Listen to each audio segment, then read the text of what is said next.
Me llamo Juan, soy originario de Veracruz, de una comunidad en los alrededores de Catemaco. Fui creado por mis abuelos. Lo que ocurrió fue que ellos me robaron de mis padres. Mis abuelos no eran malos. Mis padres ya tenían muchos hijos y todos pasaban hambre. Entonces, para que yo no sufriera, me llevaron con ellos sin que mis padres se dieran cuenta. Yo viví muy feliz con mis abuelos. No me criaron como si fuera su nieto. Lo hicieron como si fuera su hijo. No me consentían y me regañaban cada que era necesario, pero mientras yo me portara bien, ellos eran maravillosos. Fue por eso que nunca extrañé a mis padres. Hasta la fecha no los conozco. Sé dónde viven ellos y también mis hermanos, pero jamás sentí la necesidad de incluirlos en mi vida, porque mis abuelos fueron la única familia que necesitaba. Mi abuelo era carpintero, trabajaba en casa y mi abuela dedicaba el 100% de su tiempo a atenderme. A partir de que yo cumplí 9 años, empecé a pasar tiempo con mi abuelo. Le ayudaba con sus trabajos de carpintería y mi abuela aprovechaba ese tiempo para descansar en su mecedora mientras tejía. A ella le gustaba mucho tejer manteles para la mesa. Cada mes cambiábamos de mantel y en todos los años que viví con ellos, jamás repetimos mantel. Cada año preparábamos el altar escalonando para la celebración del Día de Muertos. Decorábamos con flores, pan, incienso, velas y mole. Cuando cumplí 15 años, que fue un 22 de septiembre, mi abuela preparó mole, el mismo que hacía para el altar del Día de Muertos. Entonces, decidí preguntarles a mis abuelos por qué era importante ese día. Lo que me contaron fue que desde muchísimos años antes de que llegaran los españoles, nuestros antepasados ya tenían, pues, enraizado el culto hacia la muerte. En aquellos años, cuando alguien moría, se le enterraba estando envuelto en un petate y sus familiares organizaban una fiesta con la finalidad de guiarlo en su travesía hacia Mictlán. Colocaban comida sobre el lugar en el que había sido enterrado, porque aunque la comida no viajaba hasta el otro mundo, el sabor del alimento y sus nutrientes sí podían trascender. De esa forma, cuando el difunto tuviera hambre, podía sentir el sabor de la comida y adquirir energías para seguir su travesía. Los dioses del Mictlán estaban conscientes de que si no fuera por la ayuda de sus familiares, ninguna alma sería capaz de completar su travesía. Por eso, como muestra de su agradecimiento, una vez al año los dioses del Mictlán les permiten a los espíritus regresar con sus seres queridos por un día. Pero hay una condición.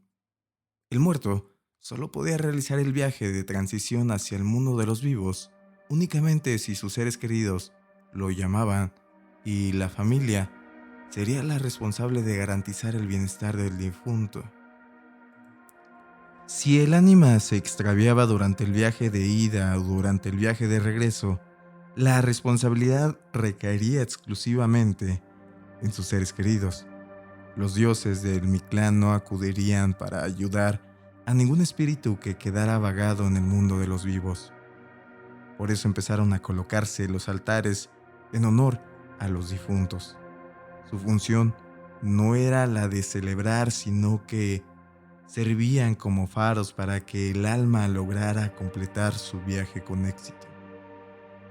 Con el pasar de los años y con las influencias católicas, interfirieron en nuestras tradiciones. El culto de los muertos se fusionó con el Día de Todos los Santos y con el Día de los Fieles Difuntos, y fue de esa forma que terminó convirtiéndose en celebración del Día de Muertos. Con todo lo que me contaron mis abuelos, me quedó una duda. Como ya todos saben, por estas tierras abundan las brujas y yo quería saber si las brujas también celebraban el Día de Muertos. Mis abuelos no estaban seguros de si lo celebraban o no. De lo que sí estaban seguros era de que, en el supuesto caso de que sí lo celebraban, debían hacerlo de una forma muy macabra. Poco tiempo después de haber tenido esa conversación, un señor que vivía en San Andrés de Tuxtla llegó a la casa para hacerle un encargo a mi abuelo. Era una silla, pero le dio muchísimas especificaciones de cómo realizar la silla. Dadas las especificaciones de semejante naturaleza, mi abuelo quería saber para quién era la silla o para qué iba a ser utilizada. El señor sacó un montón de billetes y le dijo a mi abuelo que no hiciera preguntas de las cuales no quería conocer la respuesta. También le dijo que quería lista la silla para el 27 de octubre y le pidió de favor que no aceptara ningún otro trabajo hasta que terminara su silla. El señor volteó a verme y sugirió que yo podría llevarlo hasta su ciudad y luego se fue.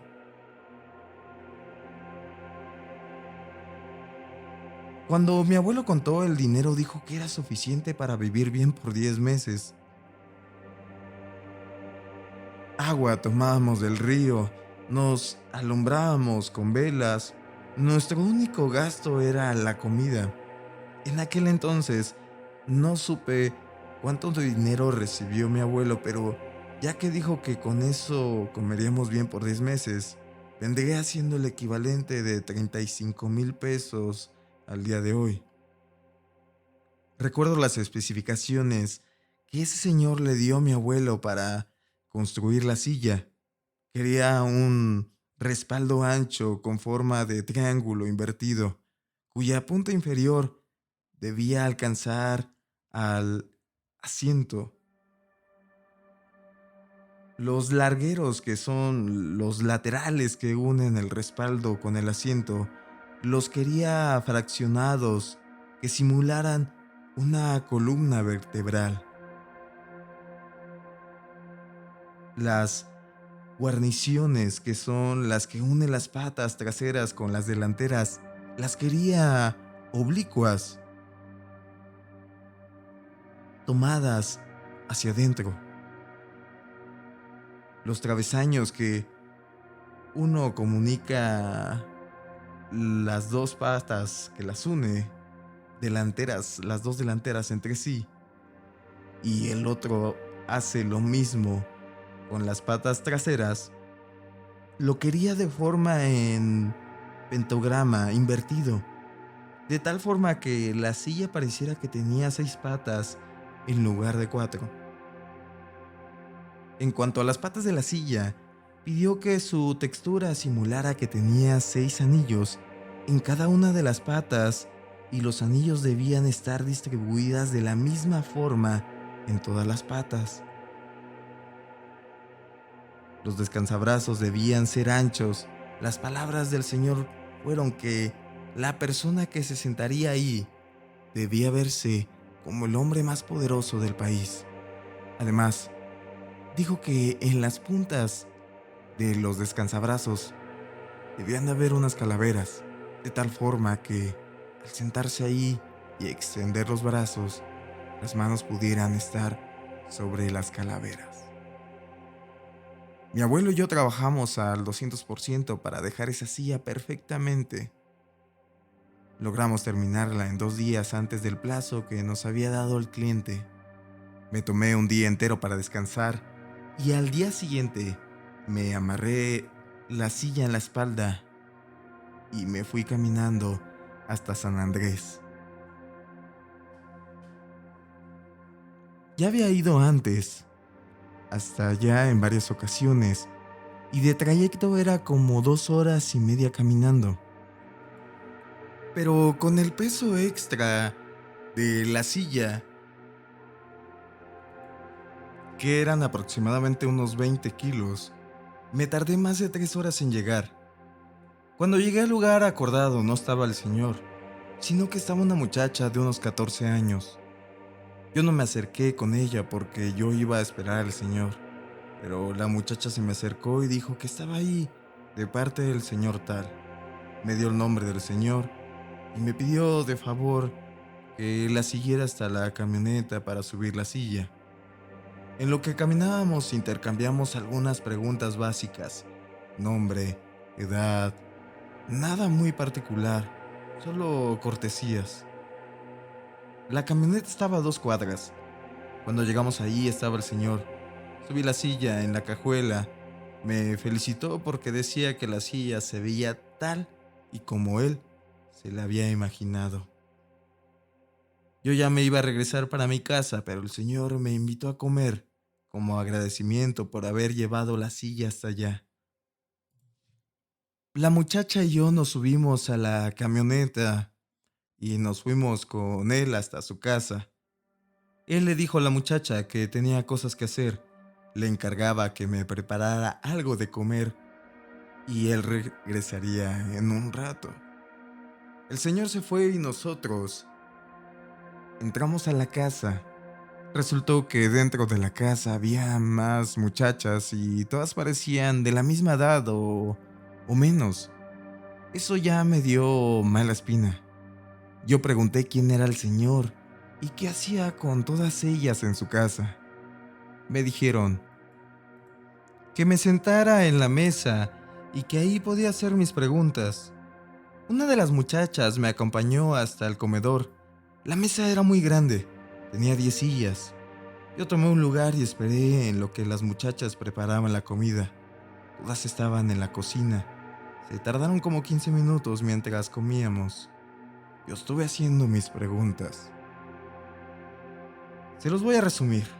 Resultó que el señor era un poderoso brujo y todas ellas eran su aquelarre. Todas venían de diferentes pueblos y comunidades. Ellas habían llegado ahí a San Andrés de Tuxtla a buscar al brujo. Él les daba techo, comida, en lo que ellas se educaban en la brujería. Sus funciones diarias incluían mantener la casa en orden y una vez al año debían conseguir invitados para celebración del Día de Muertos. Entre todas debían garantizar la asistencia de un total de 30 hombres. Todo eso sonaba muy interesante, pero antes de considerar su oferta, es decir, asistir a su ceremonia, yo les pedí algo para que me mostraran y tuviera la certeza de que eran brujas. Me llevaron al patio de la casa, en el centro, sobre un gigantesco pentagrama, cenizo dibujado en el suelo. Tenía una cabra negra amarrada a un bastón hecho de huesos. Alrededor de la cabra habían velas azules, amarillas y rojas. Me dijeron que esa cabra la iban a sacrificar para conmemorar la celebración del Día de Muertos. Con esa, ya eran 2 veces que hacían mención del Día de Muertos. Entonces les pregunté cómo era que esa celebración funcionaba para ellos y para las brujas en general. Me explicaron que la finalidad de los rituales que realizan es en esa madrugada. Es para aplacar la sed de venganza de todos aquellos que han muerto debido a las energías oscuras. Sabido es por todos que las brujas pueden llegar a matar, ya sea por encargo de alguien más o por satisfacción propia, o para ofrecer sangre a los oscuros seres que les detonan de sus tenebrosas habilidades. Las almas de todas esas personas comienzan su viaje hacia nuestro mundo el 27 de octubre para poder llegar el 2 de noviembre. La cuestión es que, según me contaron ellas, las almas de los que mueren debido a una bruja siguen siendo asolados por el miedo y el sufrimiento. No importa que hayan logrado llegar a mi clan. Esas almas, como no estaban en paz, no tenían permitido visitar a sus familias. Eso les ocasionaba mucho odio, lo cual podría ser muy peligroso para las brujas si no aprovecharon el Día de Muertos. Las muchachas me explicaron que ellas hacían un ritual que les permitía ejecutar el llamamiento de los espíritus. Ese ritual sustituía al altar. En cuanto se manifestaban los espíritus, ellas hacían otro ritual que era para absorber todas las vibras negativas de esas almas y transformarlo en poder que ellas pudieran absorber. Todo lo que ellas me dijeron me pareció lo suficientemente convincente para asumir que me estaban diciendo la verdad. Por eso acepté estar presente en su celebración. Todavía no llegaba el señor, entonces hice más preguntas. A mí me interesaba saber el por qué se usa a la cabra en rituales de naturaleza oscura. Me explicaron que la leche de cabra protege de las malas vibras, atrae a los buenos espíritus, pero también hace enojar a las criaturas de la noche, incluyendo a los demonios. Era por eso que las brujas debían sacrificar cabras en rituales que requieren mucho poder.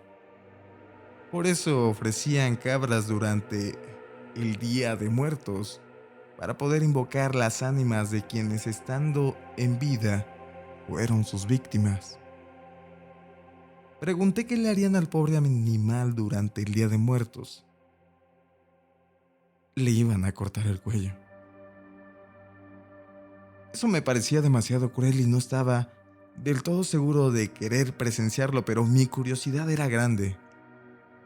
Entonces llegó el brujo. Se veía muy animado. Me dijo que ya podíamos irnos, que me acercaría hasta mi casa.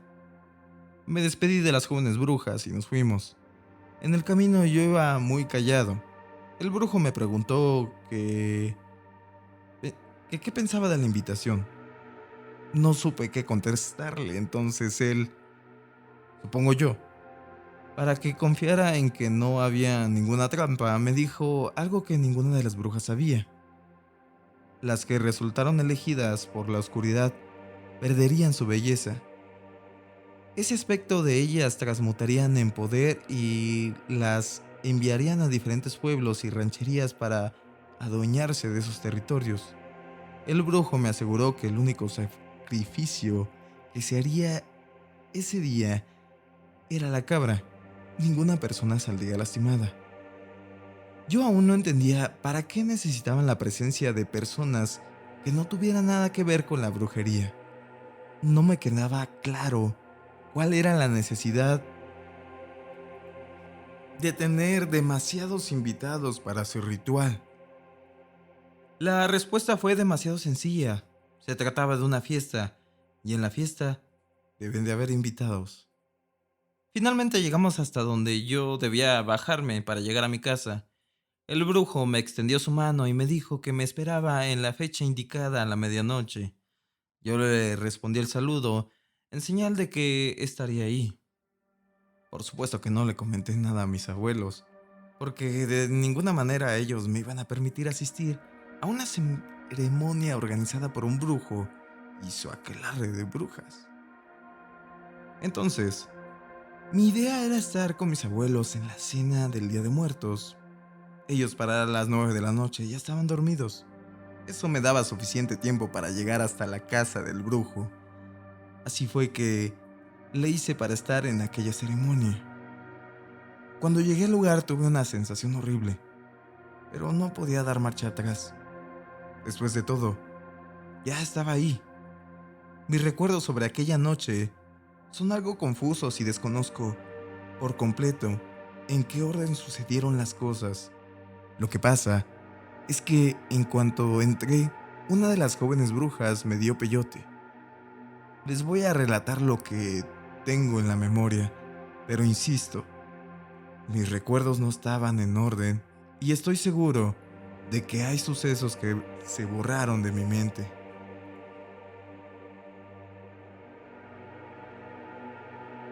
Salimos al patio. Habían dos hieleras de extrañas luces que flotaban sobre el suelo. Simulaban un camino que llevaba hasta la cabra negra que estaba amarrada. Recuerdo haber visto esculturas de piedra en toda la orilla del patio. Lo extraño porque esas esculturas no estaban la primera vez que fui al lugar. En algún punto de la madrugada la cabra ya no estaba, y en su lugar, en el centro del patio, había una cosa negra. Era terrorífico. No tenía cuerpo. Era más bien como la sombra de algo, pero no tengo idea de qué.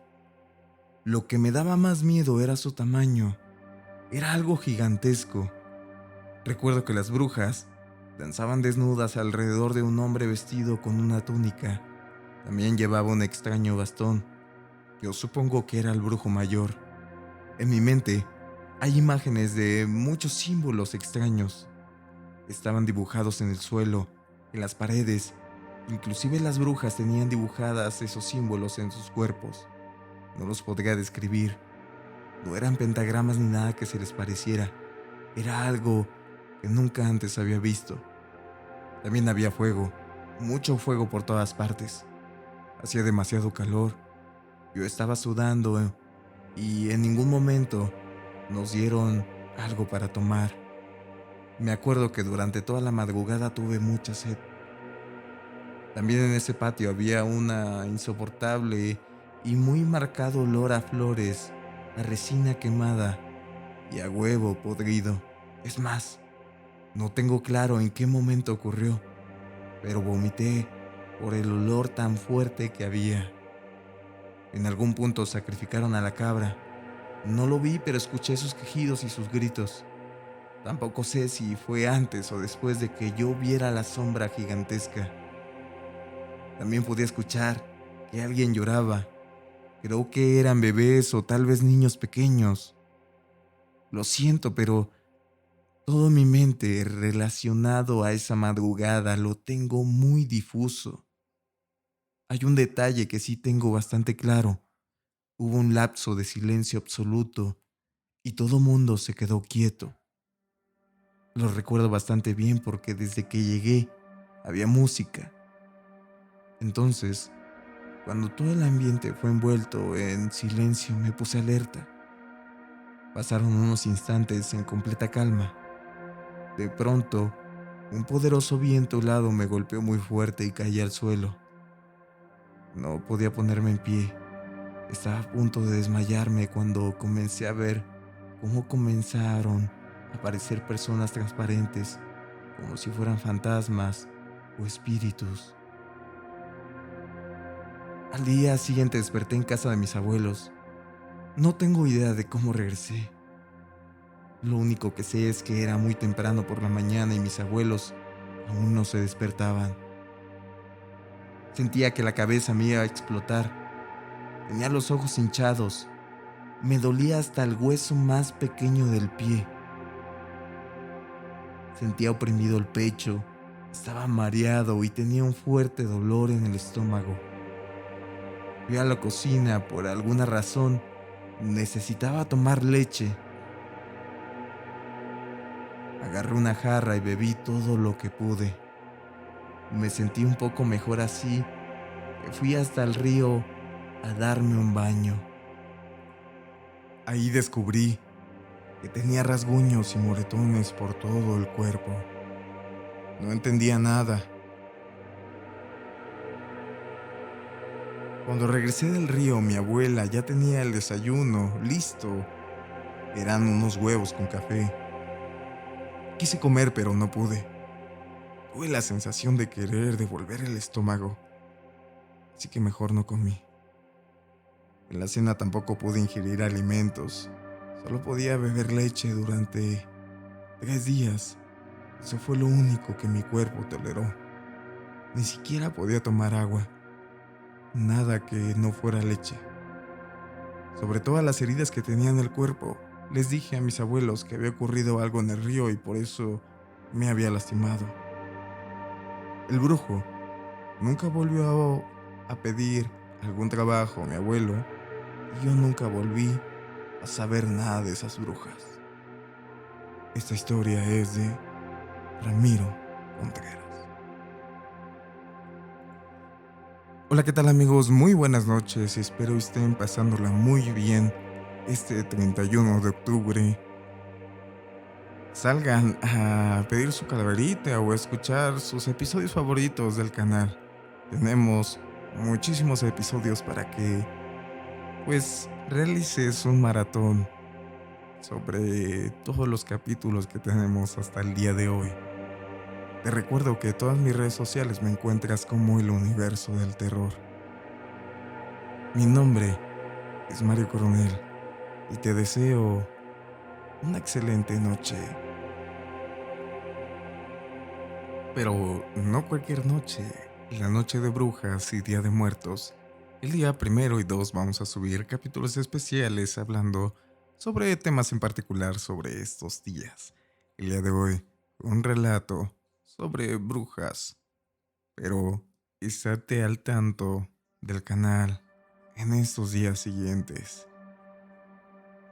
Me ayudas muchísimo si dejaras algún comentario al final del episodio para seguir con el proyecto.